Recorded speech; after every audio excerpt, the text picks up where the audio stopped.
ঈমান না থাকলে নেক আমলের কোনো মূল্য আল্লাহর কাছে নেই। একটা মানুষের জীবনের মূল হলো ঈমান। ঈমান যদি তার ভেতরে না থাকে, তার নেক আমলের চুল পরিমাণ মূল্য আল্লাহর কাছে নেই। ঈমান হলো একটা দামি সম্পদ। তো ঈমানের লেভেল আমাদের কেমন হবে? আল্লাহ তাআলা পবিত্র কোরআনের এক আয়াতে বলেন, আমিনু কামা আমানান নাস। ঈমান আনো সাহাবায়ে কেরামের মতো ঈমান। এখন আমাদের প্রশ্ন আসতে পারে যে হুজুর, নবীর প্রতি ঈমান আনলাম, নবীর মতো ঈমানদার হব আমরা, নবী না আমাদের ঈমানের মডেল হবেন? জবাব হলো, নবীর মতো ঈমানদার হওয়া পৃথিবীর কোনো মানুষের পক্ষে সম্ভব না। বলে কেমনে সম্ভব না? নবী ফেরেশতা দেখেছেন, জান্নাত জাহান্নাম দেখেছেন, সব কিছু দেখে দেখে নবী ঈমান এনেছেন। বলুন, পৃথিবীর কোনো মানুষের পক্ষে ফেরেশতা, জান্নাত জাহান্নাম দেখা সম্ভব? জোরে বলুন, সম্ভব? সুতরাং নবীর মতো ঈমানদার হওয়াও সম্ভব না। এজন্য আল্লাহ বলেন, আমিনু কামা আমানান নাস। ঈমান আনো সাহাবায়ে কেরামের মতো ঈমান। হাদিসে রাসূল বলেন, قال النبي صلى الله عليه وسلم قال النبي صلى الله عليه وسلم أصحابي كالنجوم। আল্লাহ তাআলা বলেন, মায়ার নবী বলেন, আমার সাহাবায়ে কেরাম হলো দুনিয়াবাসীর জন্য নক্ষত্রের মতো। দুনিয়ার মানুষ যেমনি ভাবে নক্ষত্র দেখে দেখে নির্ণয় করে পথ, গভীর সমুদ্রে নাবিক নেমে যায়, সমুদ্রে নেমে যাওয়ার পর রাস্তা চেনে না, ঘাট চেনে না, পানি ছাড়া কোনো কিছুই দেখা যায় না। এখন তো ইন্টারনেটের ব্যবস্থা আছে, ভিআইপি রাডারের ব্যবস্থা আছে, কিন্তু নবীজি যেই জামানায় কথা বলেছিলেন ওই জামানায় কোনো ইন্টারনেটের ব্যবস্থা ছিল না। ওই জামানার মানুষেরা নদী যখন পাড়ি দিতেন, রাস্তা যখন পাড়ি দিতেন, তখন আকাশের নক্ষত্র দেখে দেখে তারা তাদের গন্তব্য নির্ণয় করতেন। গন্তব্য নির্ণয় আকাশের নক্ষত্র দেখে দেখে নির্ণয় করতেন। এজন্য মায়ার নবী বলেন, তোমরাও আমার সাহাবায়ে কেরামকে নক্ষত্রের মতো আমি রেখে গেলাম, তোমরাও যদি সাহাবায়ে কেরামকে দেখে দেখে অনুসরণ করে করে চলো, নাবিক যেমনি ভাবে নক্ষত্র দেখে গন্তব্য নির্ণয় করতে কোনো সমস্যা হয় না, দুনিয়ার ঈমানদারদের জন্য সাহাবায়ে কেরামের আখলাককে দেখে দেখে চললে জান্নাত পর্যন্ত যেতে কোনো সমস্যা হবে না। ভলিউম বাড়াই দেন, ভলিউম বাড়ান। মুসলমান ভাইরা আমার, সাহাবায়ে কেরামের ঈমানটা কেমন ছিল জানো? ইতিহাস থেকে একটা ঘটনা আমি আপনাদেরকে শোনাই। আল বিদায়া ওয়ান নিহায়া নামক কিতাবে ঘটনা উল্লেখ করা হয়। আল্লাহর নবীর একজন প্রিয় সাহাবী, তার নাম হলো হযরত আব্দুল্লাহ বিন হুযাফা রাদিয়াল্লাহু তাআলা। খলিফাতুল মুসলিমিন ওমর রাদিয়াল্লাহু তাআলা এর জামানায় আব্দুল্লাহ বিন হুযাফা রাদিয়াল্লাহু তাআলা এর নেতৃত্বে খলিফাতুল মুসলিমিন হযরত ওমর একটা যুদ্ধ বাহিনী পাঠায় দিলেন রোম সম্রাটের বিরুদ্ধে। বলে, রোম সম্রাট কেমন ক্ষমতাধর ছিল, বর্তমানে যেমন ইউরোপ আমেরিকা পরাশক্তি, সাহাবীদের জামানায় রোম পারস্য ছিল তেমন পরাশক্তি, অনেক ক্ষমতাধর, কাউকে গুনতো না। খলিফাতুল মুসলিমিন ওমর হযরত আব্দুল্লাহ বিন হুযাফা রাদিয়াল্লাহু তাআলা আনহুকে নেতা বানিয়ে বললেন, যাও রোম সম্রাটের বিরুদ্ধে যুদ্ধ করো। সাহাবীদের কাছে কোনো কিছু নাই, অত্যাধুনিক অস্ত্র নাই, সাহাবায়ে কেরামের কাছে কোনো বিমান নাই, কামান নাই, একটা তরবারি এবং তাসবিহ সাথে দিলেন, জায়নামাজ, সুবহানাল্লাহ বলে দিয়ে পাঠিয়ে দিলেন, যাও রোম সম্রাটের বিরুদ্ধে যুদ্ধ করো। সাহাবায়ে কেরাম চলে গেলেন। এদিকে রোম সম্রাট তার সেনাপতিকে বললেন, শোনো, যুদ্ধের ফলাফল যেমনই হোক, তোমাদের দায়িত্ব হলো জীবিত কয়েকজন মুসলমান সৈন্যকে ধরে আমার কাছে নিয়ে আসবা, তাদের ঈমানকে আমি পরীক্ষা করব। সুবহানাল্লাহ বলে। মুসলমান ভাইরা আমার, রোম সম্রাটের বিরুদ্ধে মুসলমানদের যুদ্ধ শুরু হয়ে গেল। সাহাবায়ে কেরাম যুদ্ধ করেন, এদিকে রোম সম্রাটের বাহিনীও যুদ্ধ করেন। যুদ্ধ যখন টান টান শুরু হয়ে গেল, টান টান যুদ্ধ শুরু হয়ে যাওয়ার পরে রোম সম্রাটের বাহিনীদের টার্গেট হলো যুদ্ধের ফলাফল হার জিত যাই হোক, মুসলমান কয়েকজন যুবককে ধরে রোম সম্রাটের নিকটে হাজির হতে হবে। যুদ্ধ শেষ হয়ে গেল, মুসলমান কয়েকজন যুবককে ধরলো, ধরে বন্দি করে রোম সম্রাটের কাছে নিয়ে হাজির হয়। রোম সম্রাটের কাছে যখন মুসলমান যুবকদেরকে ধরে নিয়ে হাজির হয়ে গেল, ওরে মুসলমান দিলের কানটা করে শোনো, সাহাবায়ে কেরামের ঈমান কেমন ছিল। রোম সম্রাটের কাছে যখন মুসলমান সৈন্যদেরকে ধরে নিয়ে যাওয়া হলো, রোম সম্রাটের সামনে কয়েকজন মুসলমান যুবক যখন দাঁড়ায়, রোম সম্রাট ডাক দেয়া বলে, বলো তোমাদের মধ্যে নেতাকে বলো। আল্লাহর নবীর সাহাবী তরুণ যুবক আব্দুল্লাহ বিন হুযাফা ডাক দেয়া বলে, কেন? তাদের মধ্যে নেতা হলাম আমি। আব্দুল্লাহ বিন হুযাফা দাঁড়ায় গেলেন, বললেন তাদের মধ্যে নেতা হলাম আমি। বলতেছে, শোনো শোনো, তোমাদেরকে ধরে আনলাম, তোমাদেরকে মারবো না, তোমাদের চেহারা দেখে বড় মায়া হয়, বড় ভালোবাসা হয়। আরো বাড়ান, বলুন দুই পাশে আরো বাড়ান। তোমাদের চেহারা দেখে বড় মায়া হয়, বড় ভালোবাসা হয়, তোমাদেরকে মারবো না, তোমাদেরকে আমি সযত্নে ছেড়ে দেব। তবে শর্ত হলো একটা। বলে কি শর্ত? তোমরা যে আল্লাহকে মানো, আল্লাহর উপর থেকে ঈমানটাকে ছেড়ে দিতে হবে। বলে সম্ভব না। এবার লোক দেখানো শুরু করলো। কি লোক? যে এই যে বিশাল বড় রোম সাম্রাজ্য দেখছো, এই রোম সাম্রাজ্যের অর্ধেকটার মালিক তোমাকে বানিয়ে দেব, তারপরেও তুমি ঈমানটা ছেড়ে দাও।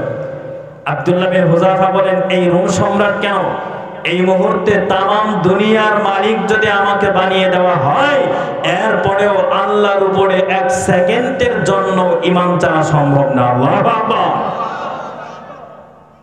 বলে, বেটা এই অর্ধেক সাম্রাজ্য নিয়ে আমি কি করব? আমি যদি আল্লাহর উপর ঈমান নিয়ে মরতে পারি, মৃত্যুর পরে আমার আল্লাহ 10 দুনিয়ার সমান জান্নাত আমাকে দান করবেন। তোর এই পচা গান্দা দুনিয়ার বাদশা হয়ে কোনো লাভ আছে? মুসলমান ভাইরা আমার, আব্দুল্লাহ বিন হুযাফা রাদিয়াল্লাহু তাআলা আনহু যখন কথা বললেন, তোর দুনিয়া আমার দরকার নাই। এবার রোম সম্রাট ডাক দেয়া বলে, আব্দুল্লাহ, তাহলে আমার একটা সুন্দরী রূপসী একটা মেয়ে আছে, তুমি চাইলে আমার মেয়েটাকে তোমার সাথে আমি বিয়ে দিয়ে দেব, তারপরেও তুমি আল্লাহর উপর থেকে ঈমান ছেড়ে দাও। প্রথম দেখালো ক্ষমতার লোভ, 2 নম্বরে নারীর লোভ। আব্দুল্লাহ বিন হুযাফা বলেন, তোমার মেয়ে কেন, এই মুহূর্তে যদি জান্নাত থেকে জান্নাতের হুরপুরি আমাকে এনে দেওয়া হয়, এরপরেও একটা সেকেন্ডের জন্য আমি আল্লাহর উপর থেকে ঈমান ছাড়ব না। বাদশা বলে, সোজা আঙ্গুলে ঘি না উঠলে আঙ্গুল বাঁকা করতে হবে। কেমনে আঙ্গুল বাঁকা করব? বলে, তাড়াতাড়ি জেলখানায় বন্দি করো, কয়েদখানায় তাড়াতাড়ি বন্দি করো। এবার বাদশা আব্দুল্লাহ বিন হুযাফা সহ তার সাথী সঙ্গীদেরকে জেলখানায় বন্দি করার জন্য নিয়ে চলে গেল। জেলখানায় নিয়ে যাওয়ার পরে বলে, খাবার বন্ধ করে দাও, পানি বন্ধ করে দাও। খাবারও দেওয়া যাবে না, পানিও দেওয়া যাবে না, দেখি ঈমান কয়দিন থাকে। খাবার বন্ধ হয়ে গেল, পানিও বন্ধ হয়ে গেল। 1 দিন 2 দিন 3 দিন একাধারে 7 দিন পর্যন্ত আব্দুল্লাহ বিন হুযাফাকে যখন খাবার বন্ধ করে দেয়, খাবারটা বন্ধ করে দেওয়ার পরে আব্দুল্লাহ বিন হুযাফা 7 দিন পরে ডাক্তারকে বলে, ডাক্তার যাও গিয়া দেখো আছে না মরে গেছে। ডাক্তার গিয়া দেখে পরীক্ষা করে জীবনটা কেমন যেন চায় যায় অবস্থা। বলে, স্যার এবার খাবার না দিলে আর বাঁচবে না। বলে, ঠিক আছে খাবার দাও, তবে হালাল কোনো খাবার দেওয়া যাবে না। হালাল কোনো খাবার দেওয়া যাবে না। কেমন খাবার দিতে হবে? বলে, খাবার দিবা শূকরের মাংস, আর পানি হিসেবে দিবা মদ। আমি আপনাদেরকে জিজ্ঞাসা করি, শূকরের গোশত আর মদ মুসলমানদের জন্য হালাল না হারাম? আরো জোরে বলতে হবে, হালাল না হারাম? হারাম। কিন্তু শরীয়তের মাসআলা হলো, যেখানে হারাম খাবার ছাড়া কোনো খাবার থাকে না, ইসলামের মাসআলা হলো ওই জায়গায় জীবন বাঁচানোর জন্য সামান্য পরিমাণ হারাম খাবার খাওয়া জায়েজ আছে। এখানে হারাম খাবার ছাড়া কোনো খাবার নেই। আপনি মরে যাবেন, এমত অবস্থায় হারাম খাবার খাওয়া জায়েজ আছে। যতটুকু খেলে আপনার জীবনটা রক্ষা পায় ওই পরিমাণ খাওয়া জায়েজ আছে। তাহলে বলেন, ওই রোম সম্রাটের জেলখানায় শুকরের গোশত ছাড়া আর কোনো খাবার নাই, তার মানে আব্দুল্লাহ বিন হুযাফার জন্য এই মুহূর্তে শুকরের গোশত খাওয়া হালাল না হারাম? জোরে বলেন। মুসলমান ভাইরা আমার, কিন্তু আব্দুল্লাহ বিন হুযাফা বলেন, এই মুহূর্তে আমার সামনে হারাম খাবার উপস্থিত করা হলো, আমি চাইলে হারাম খাবার খেতে পারি, আমার জন্য জায়েজ আছে। কিন্তু যদি এই মুহূর্তে আমি হারাম খাবারটা ভক্ষণ করি, কয়েকদিন পরেই তো বেঈমানেরা বলবে, দেখেছি মুসলমানের ঈমান কেমন। হারাম খাবার যদি সামনে থাকে, মুসলমানদের ঈমান আর ঠিক থাকে না, হারাম খাবার খেয়ে নেয়।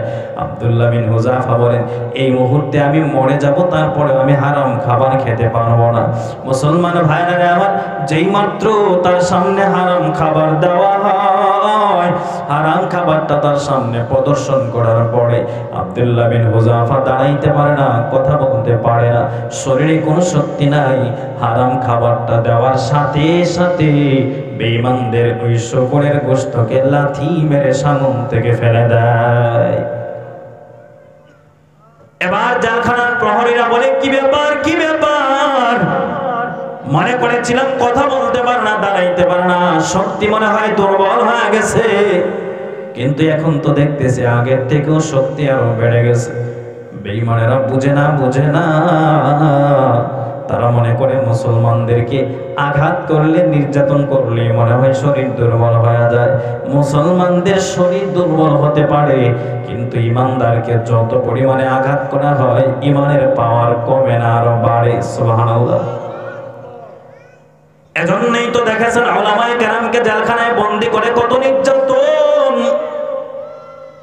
নির্দোষ আলেমদেরকে জেলখানায় বন্দী করার পর, বছরের পর বছর নির্যাতন করার পর, আল্লামা মামুনুল হককে যখন আদালত চত্বরে হাজির করা হতো, হুইল চেয়ারে বসায় দিয়েছে বেঈমানের দলেরা, কিন্তু আদালত চত্বরে মামুনুল হকের এক একটা হুঙ্কার আপনারা সবাই মোবাইলে, ইন্টারনেটে দেখেছেন।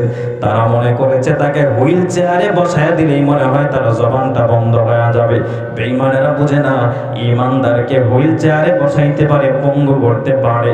মামুনুল হকের এক একটা হুঙ্কার শুনে পুরা আদালত চত্বরটা কেমন যেন থরথর করে কেঁপে উঠত। জোরে বলুন ঠিক কিনা?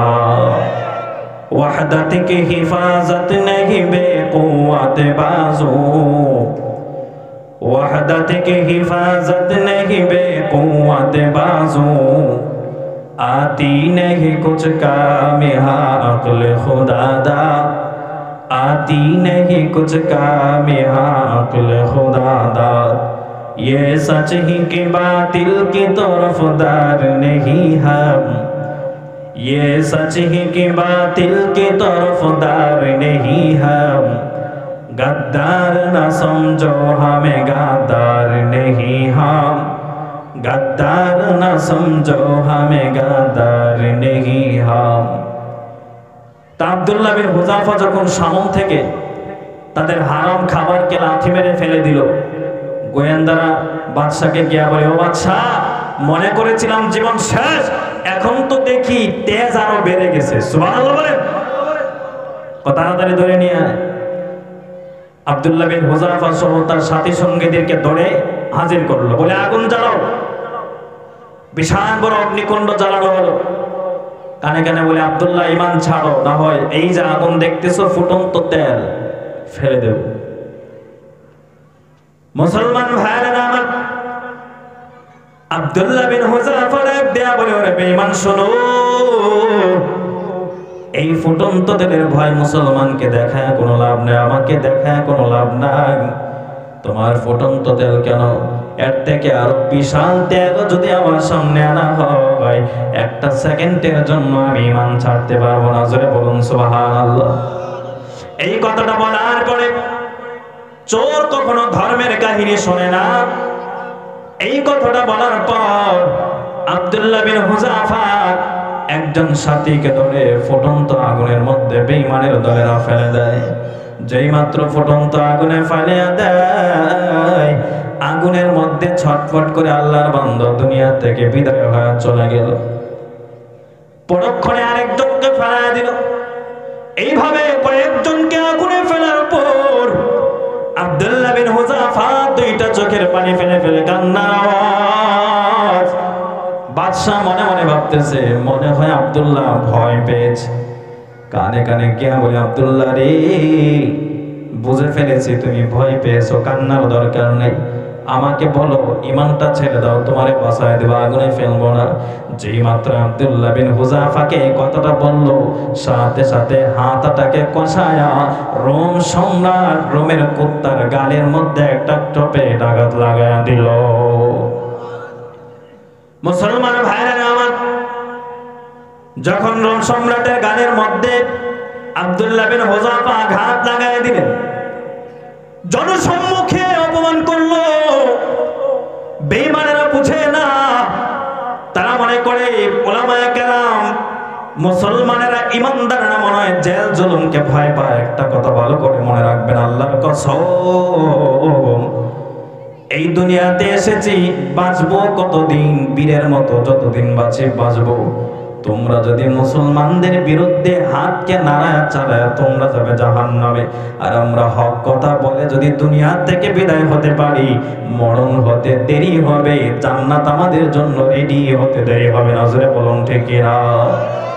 আব্দুল্লাহ বিন হুযাফা যখন বাদশার গালে আঘাত লাগায় দেয়, বাদশার মেজাজটা বড় গরম।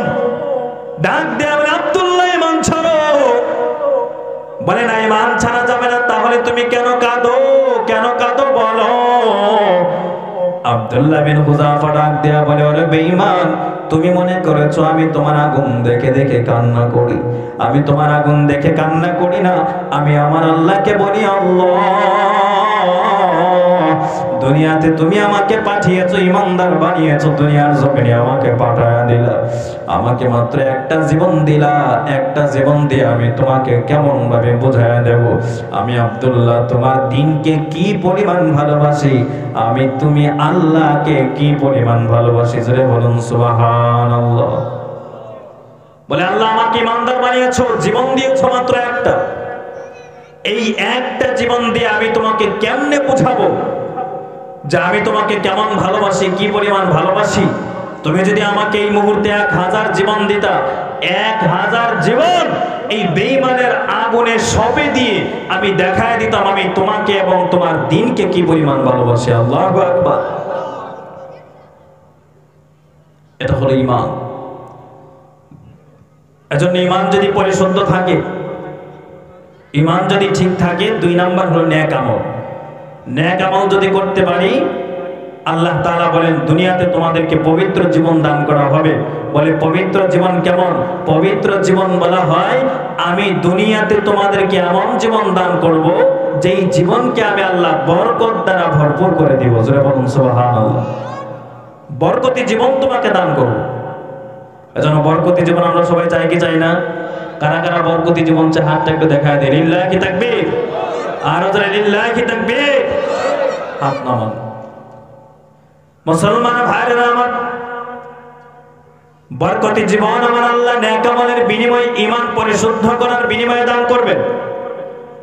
বরকতি জীবন কেমন? বলে, বরকতি জীবন হবে দেখবেন দুনিয়াতে অনেক সময় এমন একটা কাজ আপনার সামনে চলে আসবে যেই কাজটা আপনি 1 লক্ষ 2 লক্ষ টাকা দ্বারা সমাধান করা সম্ভব হবে না, কিন্তু দেখবেন 1000 টাকার দ্বারা মাঝে মধ্যে আপনার 2 লক্ষ টাকার কাজ সমাধান হয়। এরকম হয় কি হয় না? এটা হলো বরকত, এটা হলো বরকতি জীবন। এই বরকতি জীবন আমার আল্লাহ দান করবেন 2 কাজের বিনিময়ে। 1 নাম্বার হলো ঈমান পরিশুদ্ধ, 2 নাম্বার হলো নেক আমল। ঈমান পরিশুদ্ধ করে যদি বান্দা তুমি নেক আমল করতে পারো, দুনিয়ার জমিনে আমি আল্লাহ তোমাকে বরকতি জীবনটা উপহার দিয়ে দেব। মুসলমান ভাইরা আমার, নেক আমল কাকে বলা হয়? সাহাবায়ে কেরামের জীবনটা সবসময় ছিল নেকির জন্য প্রতিযোগিতার জীবন। আজকে আমাদের নেক আমলের জন্য কোনো আগ্রহ নাই, ভালো কাজের জন্য কোনো আগ্রহ নাই। গুনাহ করে করে নিজের জীবনটাকে নষ্ট করে ফেললাম। এত গুনাহ জীবনে করেছি, নিজেকে নিজে প্রশ্ন করলে মনে হয় জাহান্নাম ছাড়া আমার আর কোনো গতি নাই, কোনো উপায় নেই। নিজেকে নিজে প্রশ্ন করো আর বলো বাবা, নিজের দিকে তাকাও, বালিশের সাথে মাথাটা লাগায় চিন্তা করো, এই মুহূর্তে যদি মালাকুল মাউত তোমার সামনে হাজির হয়ে যায়, আল্লাহর কাছে দাঁড়ায় বাবা তুমি কি জবাব দিবা? আল্লাহর সামনে দাঁড়া জবাব দেওয়ার মতো কোনো রাস্তা তোমার সামনে খোলা নাই। জীবনে তো এমন নেক আমল করতে পারি নাই যে আল্লাহর সামনে দাঁড়ায় জবাব দিতে পারবো। আমার আল্লাহ বলেন, ও বান্দা, কবরে আসার আগে ইমানকে পরিশুদ্ধ করে আমি মাওলার কবরে আসবা। কারণ কবর কিন্তু দুনিয়ার কোন ব্যক্তিকে চেনে না, কবর টাকা পয়সা চেনে না, কবর এমপি মন্ত্রী চেয়ারম্যানকে চেনে না, কবর চেনে নেক আমল। নেক আমল নিয়ে যদি বান্দা তুমি কবরে যাইতে পারো, কবরটা হবে তোমার জন্য জান্নাতের বাগান। আর নেক আমল না করে যদি মাওলার কবরে যাও, কবরটা তোমার জন্য হয়ে যাবে জাহান্নামের গর্ত। রহমাতুল লিল আলামিন মসজিদে নববীতে সাহাবায়ে কেরামদেরকে নিয়ে বয়ান করেন। সাহাবায়ে কেরাম নবীর সামনে বসা, নবী আমার কবরের বয়ান করেন আর বলল, সাহাবায়ে কেরাম শোনো,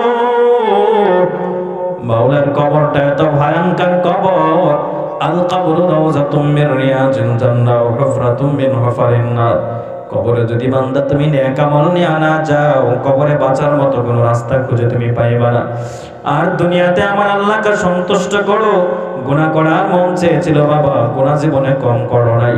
ও যুবক, গান শোনার মন চেয়েছিল, জীবনে গান তুমি কম শোনো নাই। আবার মরণের আগে নিজেকে আবার জিজ্ঞাসা করো, তোমার ডানে তোমার কত বন্ধু, বামে কত বন্ধু দুনিয়া থেকে চলে গিয়েছে। এমন একটা দিন নাই চোখের সামনে অ্যাক্সিডেন্টের ঘটনা দেখি না। প্রতিটা দিন চোখের সামনে অ্যাক্সিডেন্টের ঘটনা ভেসে ওঠে রে বাবা। এমন তো হতে পারে আজ না হয় কাল দুনিয়া থেকে তুমি আর আমিও চলে যেতে পারি। আজরাইল কিন্তু 24টা ঘন্টা ওয়াল টাইম তোমার আমার পেছনে ধাওয়া করতেছে। এজন্য পায়ে হাত দিয়া বলে যায়, যাবার আগে নেক আমল করো, আমার মাওলাকে সন্তুষ্ট করে মাওলার কবরে যাব। রাজি আছি তো ইনশাআল্লাহ? কবর পথের যাত্রী তুমি, কয়দিন থাকবা দুনিয়ায়? আজরাইল তো তোমার পিছে ঘুরছে সর্বদা। আজরাইল তো তোমার পিছে ঘুরছে সর্বদা। কবর যায় কঠিন মাকাম,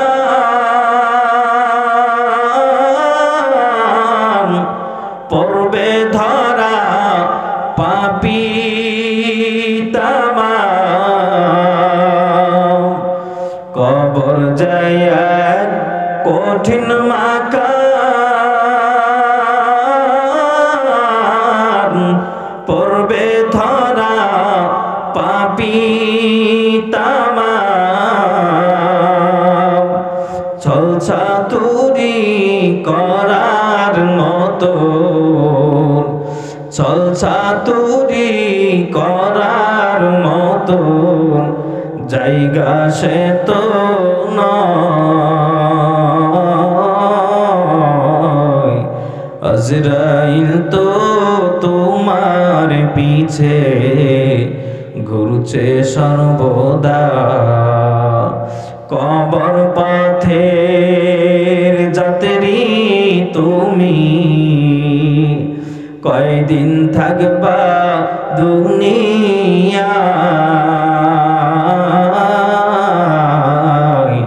আজরাইল তো তোমার পিছে ঘুরছে সর্বদা। আজরাইল কিন্তু সব সময় আপনার আমার পেছনে ঘুরছে।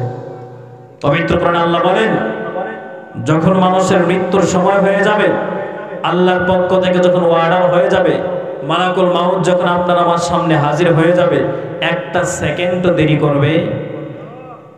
অনেকেই যারা কল্পনা করেন যে দাড়ি চলে কোনো পাকে নাই, বিয়ে করব, সন্তান হবে, সন্তানাদি বিয়ে দেব, তারপরে আমি মরব। আজরাইল যখন আপনার সামনে হাজির হয়ে যাবে, আপনি যদি বলেন যে এখনো তো আমি বিয়ে করি নাই, আমাকে আর কয়েকটা বছর সময় দাও, সময় দেবে না? জোরে বলেন, সময় আছে? এজন্য যুবক ভাই যারা আছো, হেলায় হেলায় জীবনটাকে নষ্ট করো না। নামাজ পড়ো, আমার আল্লাহকে চেনো। জিন্দেগি তোর যায় রে ফাঁকি দিয়া রে সোনার আদম, জিন্দেগি তোর যায় ফাঁকি দিয়া, জিন্দেগি তোর যায় রে ফাঁকি দিয়া রে সোনার আদম, জিন্দেগি তোর যায় ফাঁকি দিয়া। ও আদম রে পাক ধরিয়া গেছে দাড়ি, দন্ত আছে গোটা ছাড়ি, সমান জারি গিয়াছে করিয়া রে সোনার আদম, জিন্দেগি তোর যায় ফাঁকি দিয়া, জিন্দেগি তোর যায় রে ফাঁকি দিয়া রে সোনার আদম, জিন্দেগি তোর যায় ফাঁকি দিয়া। ও আদম রে কামিনীর ওই কোলেতে কাল ঘুমেতে রইলি তুই, সারা নিশি কাটাইলি তুই ঘুমায়া ঘুমায়া। ও আদম রে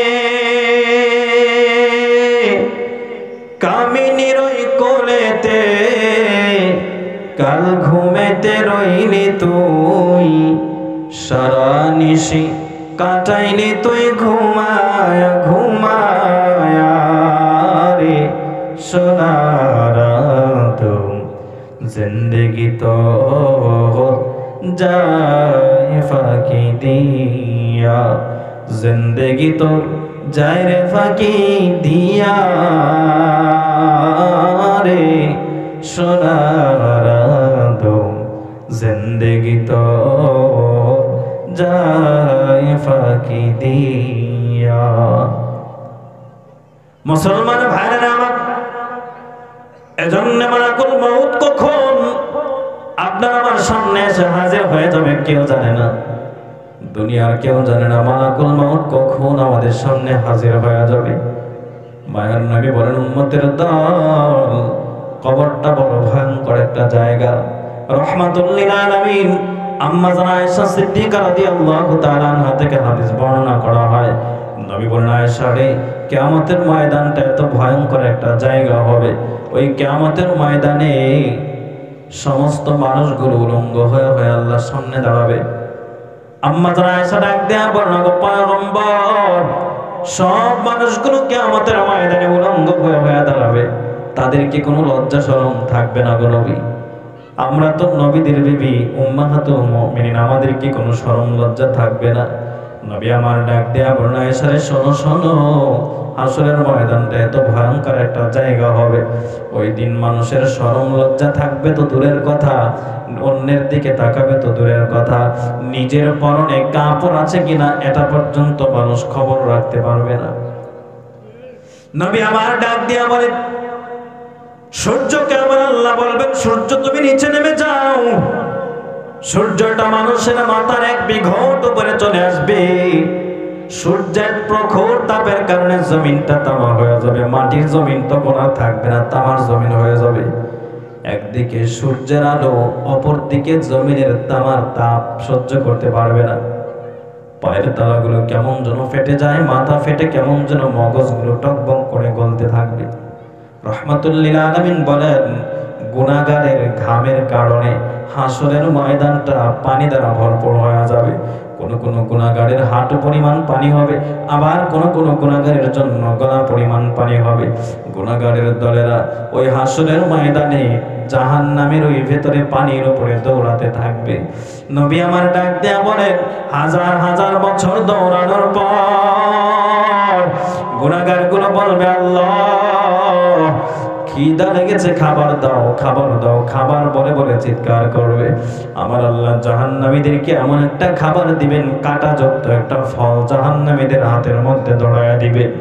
খোদার কারণে জাহান্নামীরা ওই কাঁটাযুক্ত ফল হাতের মধ্যে নেওয়ার পর সাথে সাথে যখন মুখের ভেতরে দিয়ে দেবে রে ভাই, গলার মধ্যে দেওয়ার পরে ঢুক গিলতে যাবে আর ভেতরে যাবে না, গলার মধ্যে কাঁটাগুলো বিঁধে যাবে। এবার বলবে, আল্লাহ পানি দাও।